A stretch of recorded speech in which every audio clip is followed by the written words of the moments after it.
저는 오늘 이 상법 개정안의 통과를 염원하는 1,500만 주식 투자자를 대신해서 이 자리에 섰습니다.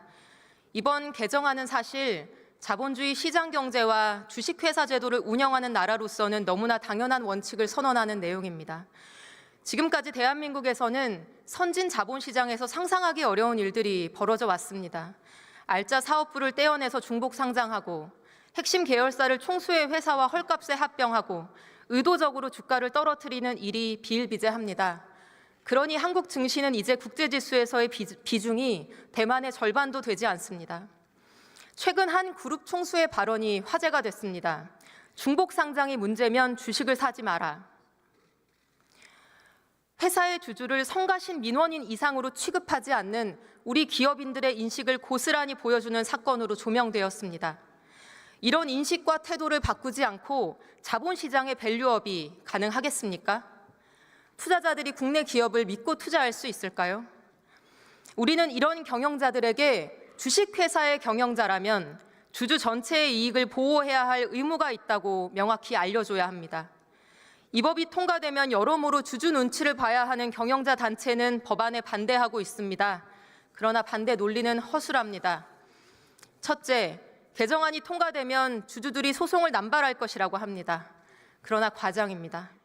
증권 집단 소송이 도입될 때도 소송 남발을 우려했지만 도입 후 지난 20년간 실제 제기된 소송은 고작 12건에 불과합니다. 소송 남발 우려는 주주 권익 보호 제도를 도입할 때마다 늘상 해온 주장이지만 판례상 확립된 경영 판단의 원칙과 입증의 어려움 때문에 실제 소송은 매우 제한적으로 이루어집니다. 둘째, 이 개정안이 통과되면 투기자본과 행동주의 펀드의 공격이 심화될 것이라고 합니다. 그러나 자신 있게 말씀드립니다. 이 개정안이 통과되면 장기 투자자들이 들어옵니다.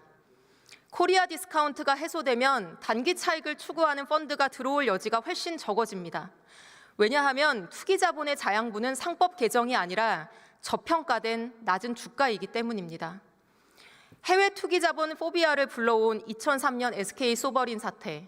당시 소버린이 적은 자금으로 경영권에 도전할 수 있었던 것은 SK가 회계 부정, 업무상 배임, 비자금 조성 등 각종 비리로 당시 주가가 절반 이하로 떨어져 있었기 때문입니다.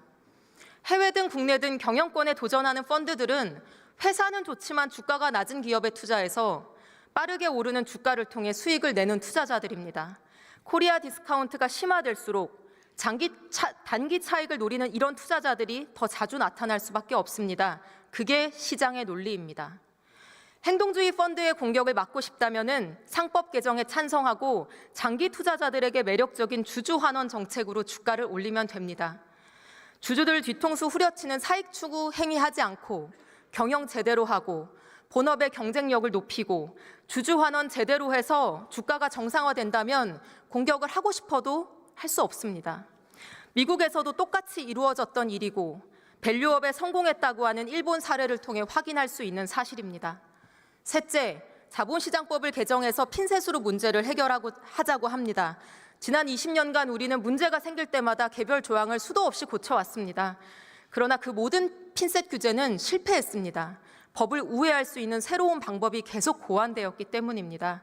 그렇기 때문에 경영인들의 행동 지침인 상법을 개정해야 하는 것이고 양자택일의 문제가 아니라 같이 추진하면 됩니다.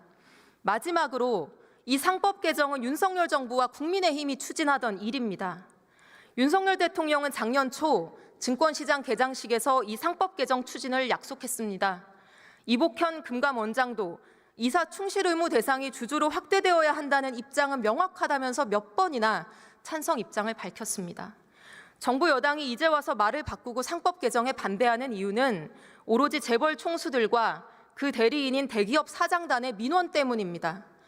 불과 얼마 전까지 밸류업을 말하더니 이제 와서 밸류업의 핵심인 상법 개정은 반대하고 있습니다. 금투세 폐지를 주창하며 그렇게 주식시장에 진심이라던 분들 다 어디 갔습니까? 정말로 묻고 싶습니다.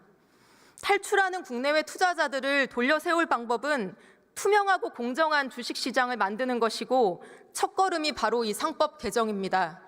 의원님 여러분, 이 법안을 압도적인 찬성으로 의결해 주십시오. 대한민국 국회가 우리 자본시장에 얼마나 진심인지를 보여줍시다. 이상입니다.